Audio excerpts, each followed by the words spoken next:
Patuloy na namamangha ang mundo sa mabilis na pag-unlad ng teknolohiya sa China.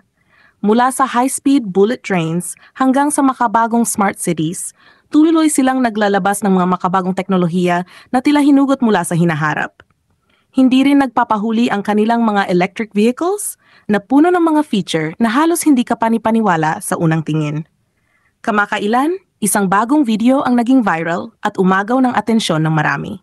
Makikita rito ang isang sasakyan na kayang iikot ang mga gulong ng 90-degree at gumalaw ng patagilid.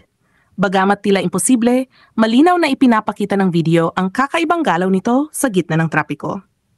Nagsisimula ang video sa mahabang pila ng mga sasakyan at bus na nakahinto sa mabigat na trapiko. Isang maliit na electric car ang tila naipit at walang malusutang daan. Ilang segundo ang lumipas, iniikot ng sasakyan ang mga gulong nito sa gilid at biglang dumulas ng patagilid sa kalsada. Ang ganitong galaw, na kilala bilang crab walking, ay tumutulong sa sasakyan na makatakas sa masisikip na sitwasyon. Sa loob lamang ng ilang segundo, nakalipat ito mula sa gitnang lane papunta sa gilid at umalis ng napakakinis. May caption ang video na nagsasabing, "Ganito na kumilos ang mga kotse sa China. Welcome to China's EV future." Ayon pa sa post, ang ilang futuristic electric cars sa China tulad ng BD Yangwang U7 at Baojun Yep ay kayang i-rotate ang kanilang mga gulong ng 90-degree para makagalaw ng patagilid.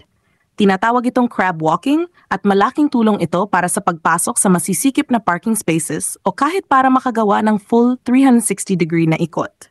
Dahil dito, nagiging mas madali at mas moderno ang pagmamaneho lalo na sa lungsod.